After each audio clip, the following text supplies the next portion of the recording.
Hello students and welcome back to our channel Siraj Shaikh degree study. आज हम start करने जा रहे हैं मैनेजमेंट अकाउंटिंग, जिसमें हम कवर करेंगे वर्टिकल बैलेंस शीट। पिछले दो लेक्चर के अंदर मैंने आपको फॉर्मेट और एक सम करवा दिया है। आज बढ़ेंगे थर्ड सम की तरफ।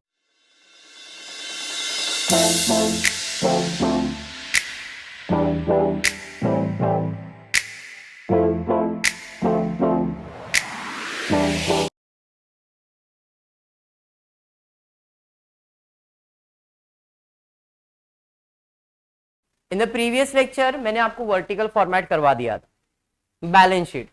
तो बैलेंस शीट में पैसा आता है कितने जगह से? दो जगह पे। जाएगा कितने जगह पे? तीन जगह पे। पैसा आएगा यानी कि सोर्सेज ऑफ फंड, पैसा जाएगा यानी कि एप्लीकेशन ऑफ फंड। आएगा मतलब सोर्सेज, जाएगा मतलब एप्लीकेशन। क्रिश, कितने जगह से पैसा आएगा? दो जगह से पैसा आएगा। जाएगा कितने जगह पे? तीन जगह पे। कौन सा दो जगह है जरा बताओ? तो वहां पे आने वाला जगह कौन सा रहेगा आपका? जो पैसा आता है उसे हम लोग क्या कहते हैं? Sources of fund. और जाने का जरिया को हम लोग क्या कहते हैं? Application of fund. बराबर है। कितने जगह से पैसा आएगा? दो जगह से। एक तो है तुम्हारा खुद का पैसा, बराबर है, that is first share holder fund. और दूसरा है क्या? Borrowed fund. ये शेयर होल्डर फंड को अपन नाम देते ओन फंड, बराबर है। खुद का पैसा यानी कि ओन फंड, और पराया पैसा यानी कि बोरोड फंड। तो पैसा दो जगह से आ गया, बराबर। अब जाएगा क्या? Application of fund. कितने जगह पे जाएगा? तीन जगह पे। पहला तो जाएगा फिक्स असेट में, पहला जाएगा फिक्स असेट। दूसरा जाएगा इन्वेस्टमेंट में। कौन सा इन्वेस्टमेंट? Long term investment. और तीसरा अपने को बिजनेस करना है, वर्किंग कैपिटल। बात समझ में आया क्या?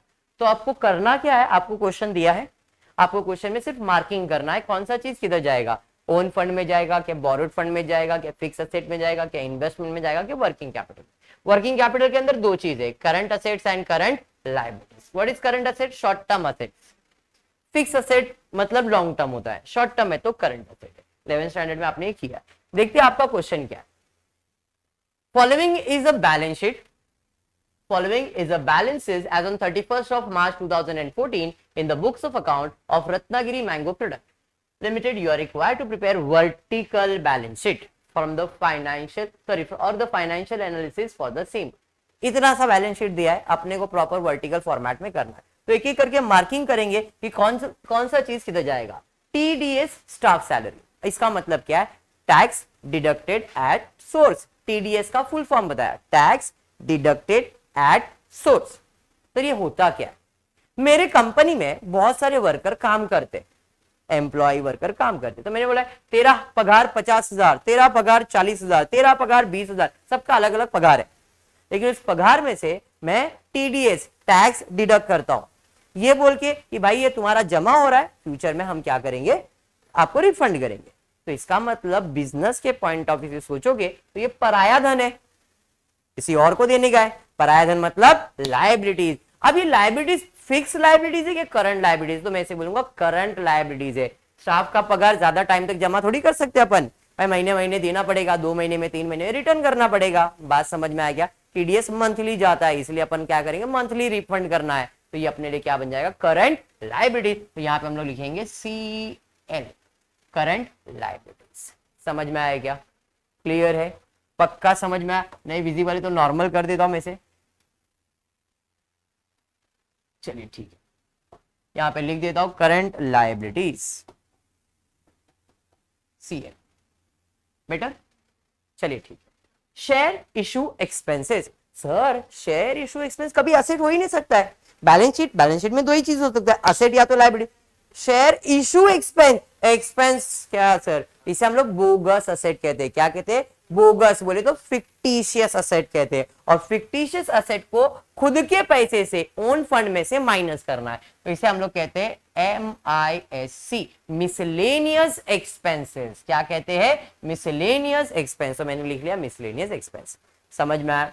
उसके बाद 10% डिबेंचर। डिबेंचर एक तरह का बोरोड फंड होता है। तो ये मेरा बॉयफ्रेंड है, बोरोड फंड। समझा? बॉयफ्रेंड नहीं मेरा, नॉर्मल बोल रहा हूं। ट्रेड इन्वेस्टमेंट, देखो यहां पे वर्ड दिया है trade investment. What do you mean by trade investment? जैसे बिजनेस करने का, तो ट्रेड इन्वेस्टमेंट मेरे लिए क्या बन जाएगा, करंट असेट। ट्रेड इन्वेस्टमेंट नहीं होगा तो मेरे लिए क्या बन जाएगा, लॉन्ग टर्म इन्वेस्टमेंट, और लॉन्ग टर्म इन्वेस्टमेंट क्या हो जाएगा, इन्वेस्टमेंट। ये ट्रेड इन्वेस्टमेंट है, इसलिए मेरा क्या बन जाएगा, current asset.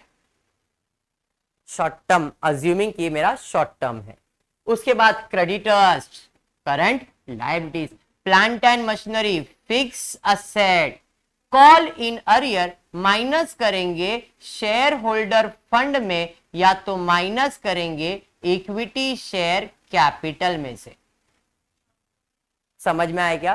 Call in arrear 12th standard में हमने देखा था, जब शेयर इश्यू करते भाई साहब पैसा नहीं देते कॉल इन अरियर, तो कौन पैसा नहीं देगा, शेयर होल्डर। बोले तो इक्विटी शेयर होल्डर, तो इक्विटी शेयर में से माइनस करेंगे। बात समझ में आया? या तो कैपिटल में से माइनस करेंगे। प्रॉफिट एंड लॉस अकाउंट कौन सा बैलेंस बोला है, क्रेडिट, मतलब ये मेरा रिजर्व है। डेबिट रहेगा तो मिसलेनियस और क्रेडिट रहेगा तो रिजर्व। डेबिट रहेगा तो मिसलेनियस और क्रेडिट रहा तो रिजर्व। ओके, नेक्स्ट पेटेंट, ये तो फिक्स असेट है बट इंटैंजिबल। समझ में आया क्या? उसके बाद स्टॉक सर करंट असेट है, डेटर्स करंट असेट है, equity share capital share holder fund में जाएगा, बैंक करंट असेट है। फॉर्मेट क्लियर है? समझाइए। तो आपका पहला स्टेप मार्किंग होता है, कौन सा चीज कौन से इसमें जाने वाला है, शेयर होल्डर फंड में जाने वाला है, बोरोड फंड में जाने वाला है, फिक्स असेट में, इन्वेस्टमेंट या वर्किंग कैपिटल। मार्किंग कर लिया, अब आ जाते हैं फॉर्मेट की तरफ। फॉर्मेट बना के रखा है मैंने, जिसके अंदर पहले लिख के रखा है सोर्सेज ऑफ फंड। लायबिलिटी से स्टार्ट करेंगे। सोर्सेज ऑफ फंड में पहला है share holder fund. Share holder fund में पहला क्या आता है, तो शेयर होल्डर फंड में पहला आपको क्या मिलने वाला है, तो पहला आपको मिलने वाला है इक्विटी शेयर कैपिटल। क्या ढूंढना है, इक्विटी शेयर कैपिटल।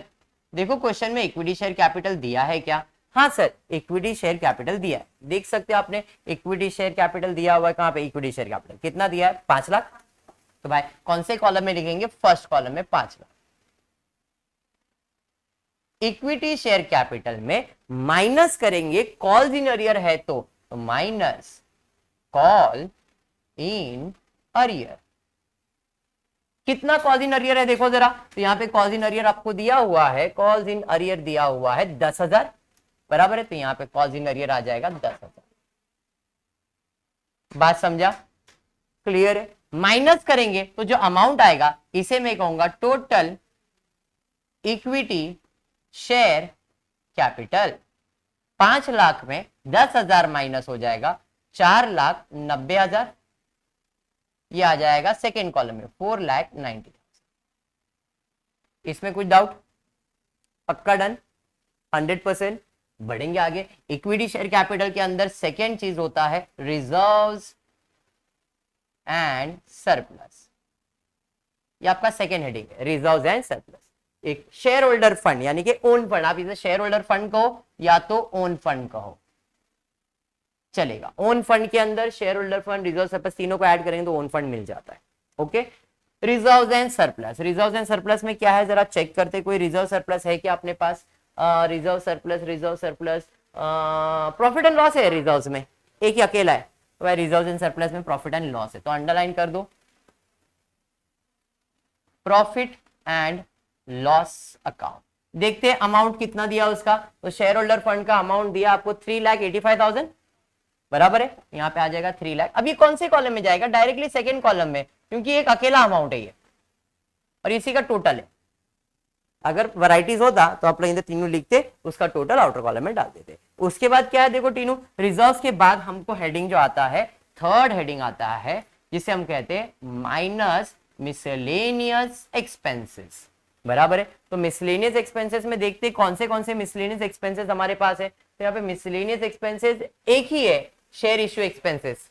तो कितना है वो 20,000। तो मिसलेनियस एक्सपेंसेस में share issue expenses, share issue expense कितना है, शेयर इश्यू एक्सपेंसेस 20,000। अब मैं इसे माइनस करने वाला हूं इसलिए ब्रैकेट। बात समझ में आया क्या? सिंगल। अब आपके पास 3 अमाउंट दिख रहा है जो कि सेकेंड कॉलम में, share capital, reserve surplus, miscellaneous. जब मैं तीनों को ऐड लेस करूंगा तो मुझे मिलेगा टोटल ओन फंड, या तो नेट वर्थ भी बोल सकते हो। तो 4,90,000 के लिए आपको कैलकुलेटर पुरानी निकालना पड़ेगा। 4,90,000 में 385 ऐड करोगे, 20 माइनस करोगे और टोटल बता दोगे कितना आ रहा है। देखो जरा, 8,55,000, 8,55,000 यहां पे। चलो ठीक है, 8,55,000। Any doubt in this? Clear है यहां तक? हाँ या नहीं? पक्का समझा? ये आपका फर्स्ट अमाउंट हो गया। अब हेडिंग नंबर ए था ओन फंड और हेडिंग नंबर 2 है बोरोड फंड। बोरोड फंड के अंदर एक ही है 10% डिबेंचर, बराबर है। देख लो, एक ही आपके पास है 10% डिबेंचर। बीएफ लिख के रखा था आपने, ई भी कहीं पे था, देखो 10% डिबेंचर कितना है, 3 लाख। यहां पे आ जाएंगे, लिखेंगे 3 लाख। अकेला है इसलिए डायरेक्टली 3 लाख। ओके, समझा? दोनों को ऐड करेंगे, इन दोनों को ऐड करेंगे तो मुझे मिलेगा टोटल कैपिटल एम्प्लॉयड कितना है, 11,55,000। अंडरस्टूड? हो गया लायबिलिटी साइड का टोटल।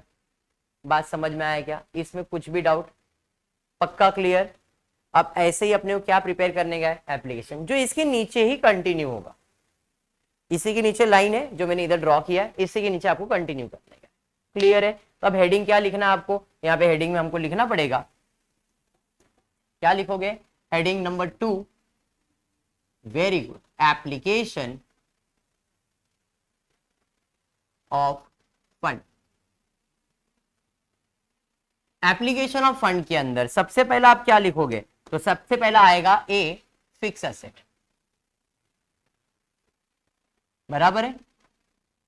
अब फिक्स एसेट के टाइप होते टैंजिबल एंड इनटैंजिबल। पहले मैं लिख रहा हूं A, that is tangible asset, tangible assets. अब टैंजिबल एसेट्स में कौन से एसेट्स है जरा चेक कर लेते अपने पास। तो हमारे पास एसेट्स के अंदर एक ही फिक्स एसेट है, plant and machinery. Fix patent भी है और लैंड एंड बिल्डिंग, ये रह गया था शायद, तो ये भी आपका यहाँ पे मार्किंग कर देता हूं, ये आपका फिक्स एसेट है, बराबर है। तो यहाँ पे लैंड एंड बिल्डिंग है, उसके बाद प्लांट एंड मशीनरी है, और कुछ है क्या? देखो, और कुछ पेटेंट, बट ये इनटेंजिबल है, मतलब ये दोनों टेंजिबल में आ जाएगा। अमाउंट देख लेते हैं। लैंड एंड बिल्डिंग का अमाउंट है आपको 5 लाख और प्लांट एंड मशीनरी का अमाउंट है 370, बराबर है। तो यहां पे मैं लिख लेता हूं, पहला है land and building. Land and building कितना है? 5 लाख। फिर है मेरे पास plant and machinery, plant and machine कितना है? Plant and machine 3,70,000। Total add करेंगे तो मुझे मिलेगा total tangible assets, very good, 8,70,000। और ये चले जाएगा सेकेंड कॉलम में 8,70,000। क्लियर? इसका सेकेंड हेडिंग आ जाएगा, क्या आएगा? Intangible asset, intangible assets. अब इनटैंजिबल असेट्स में एक ही है, कौन सा है? पेटेंट है। वो एक था पेटेंट है, कितना है? 50,000। तो यहाँ पे पेटेंट 50,000, ये डायरेक्टली सेकेंड कॉलम में क्योंकि अकेला है, बराबर है। टोटल कर लेंगे तो मुझे मिलेगा total fixed assets, total fixed asset आ जाएगा आपको 9,20,000, बराबर है। यहाँ पे 9,20,000। क्लियर है? समझा? बी क्या है? इन्वेस्टमेंट। देखो यहाँ पे कोई इन्वेस्टमेंट दिया है क्या? नहीं है, बट वो ट्रेड इन्वेस्टमेंट है। इन्वेस्टमेंट तो है बट वो ट्रेड इन्वेस्टमेंट है, इसलिए अपन ने उसे क्या अज्यूम किया है? Current asset. नोटिफिकेशन अपने को इन्फॉर्मेशन पूरा नहीं है, इसलिए हमने इसे शॉर्ट टर्म अज्यूम करके ट्रेड करने के लिए इन्वेस्टमेंट करके रखा है। तो ट्रेड इन्वेस्टमेंट हमारे लिए शॉर्ट टर्म इन्वेस्टमेंट होगा, इसलिए हमने उसे लिया नहीं। नेक्स्ट तो investment dash and the next heading is working capital. अब वर्किंग कैपिटल में सबसे पहला आपको आता है ए, करंट असेट। अब करंट असेट में क्या क्या है जरा चेक कर दे, देखते करंट असेट क्या है। तो करंट असेट में सी ए ट्रेड इन्वेस्टमेंट पहला, stock, debtors, bank. Trade investment 2 lakh, stock एक एक करके करते हैं पहले, नहीं तो बहुत सारा अमाउंट हो जाएगा। तो यहां पे पहला लिख लेता हूं मैं, इन्वेस्टमेंट कितना है 2 लाख, बराबर ना भाई, ये 2 लाख था। उसके बाद क्या है, उसके बाद करंट असेट के बाद करंट यहाँ पे स्टॉक 435, वो भी करंट असेट है। स्टॉक कितना 4,35,000। क्रिश उसके बाद क्या था, उसके बाद था डेटर, सॉरी हाँ डेटर्स कितना 925।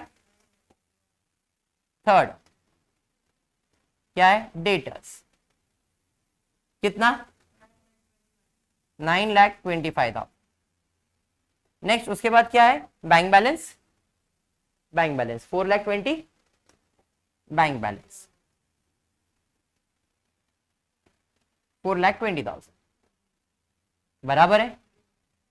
क्लियर है यहां तक। टोटल कर लो एक जन फटाफट, टोटल इसका आ जाएगा आपको 50, 60, 60, 80, 80 हो गया, 4 4 8, 8 और 2 10, 19, 19,80,000। क्या देख लो 19,80,000 करके देख लो टोटल। 2 लाख, 7 लाख, 6 लाख, 6 और 9 15, 15 और 4 19, 19,20,000, 19,40,000, 40 50, 19,80,000 बराबर है। इसका टोटल है 19,80,000, बराबर है। क्या हो गया बेटा, क्लियर है यहां तक। यहां पे इसका टोटल लिख रहा हूं 19,80,000, ये सेम अमाउंट चले जाएगा आउटर कॉलम में 19,80,000। अब बी हेडिंग, बी हेडिंग क्या है, करंट लाइबिलिटीज। जैसे ए करंट असेट है तो यहां पे बी आ जाएगा करंट लाइबिलिटीज। देखते हैं करंट लाइबिलिटीज में क्या क्या है।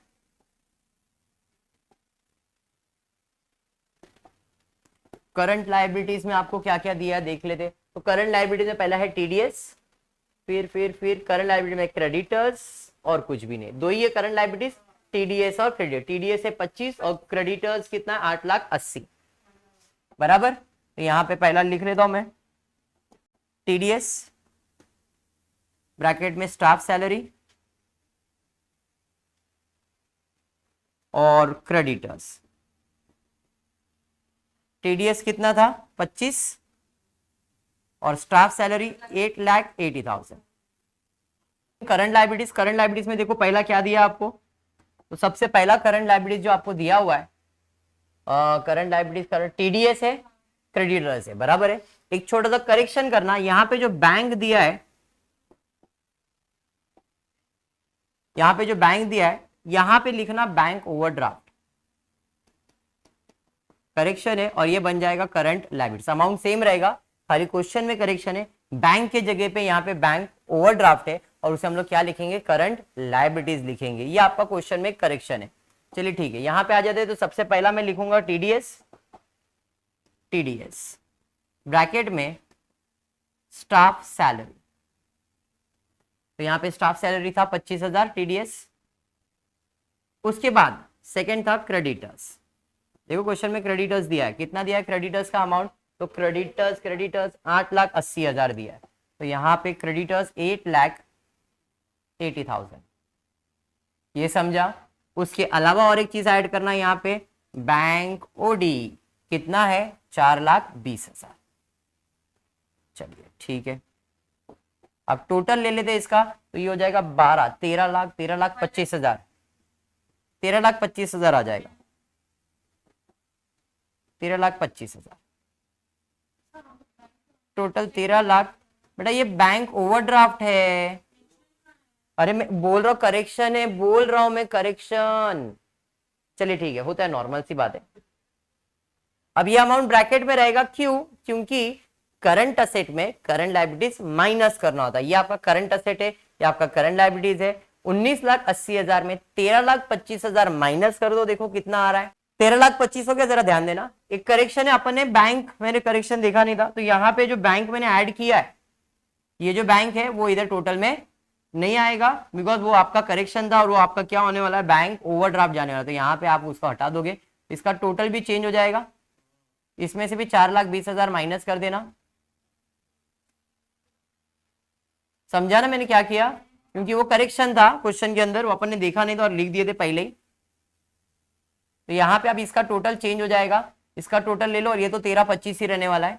2 और 4 इधर टोटल आ जाएगा 9, 9, 10, 11, 11 और 15, 15, 9,25,000 है बेटा यहाँ पे। यस, 9,25,000। 9 और 2, 10, 11, 11, 15, 15,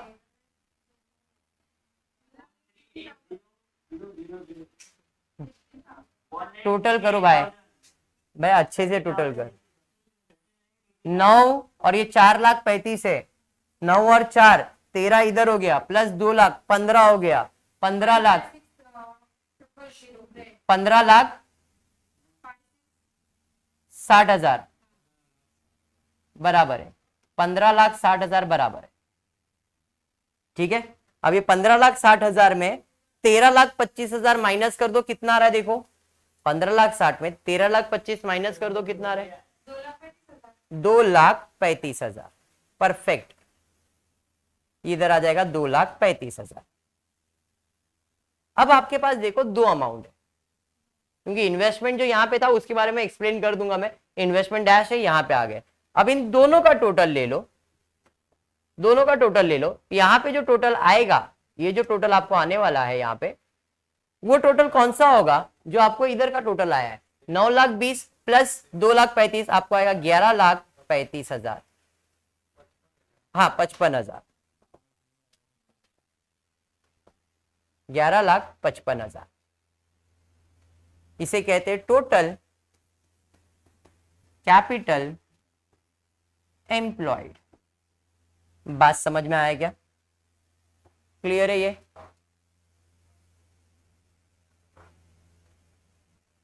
डन, समझा आपको? क्लियर हुआ? देखो थोड़ा करेक्शन इसे, बिकॉज क्वेश्चन में करेक्शन था तो अपने को करेक्शन मिला, नॉर्मली प्रॉब्लम टैली होगा, खाली ये बैंक ओवरड्राफ्ट और बैंक की वजह से अपने को डिफरेंस मिल रहा था, बट वो बैंक बैलेंस था इसलिए असेट में लिख दिए थे, ओवरड्राफ्ट है तो लायबिलिटीज में आता है, मतलब करंट लायबिलिटीज में। एंड याद रखना, जितना लायबिलिटीज का टोटल उतना असेट का टोटल आना चाहिए, और ये पूरा फॉर्मेट एक साथ 3 कॉलम। टीचर्स बोलेंगे 2 कॉलम बनाओ, कोई टीचर बोलेगा भाई 1 कॉलम में भी हो सकता है, कोई 4-4 कॉलम बनाएगा, डिफर करता है टीचर टू टीचर। मैं 3 कॉलम इसलिए प्रेफर कर रहा हूं कि प्रेजेंटेशन अच्छे से हो जाएगा। समझ में आया क्या? पक्का? तो आज के लिए इतना ही, होपफुली आपको वीडियो पसंद आएगा, तो प्लीज वीडियो को लाइक कर देना, फ्रेंड्स ग्रुप में शेयर करना और चैनल को सब्सक्राइब करना। Thank you for watching the video.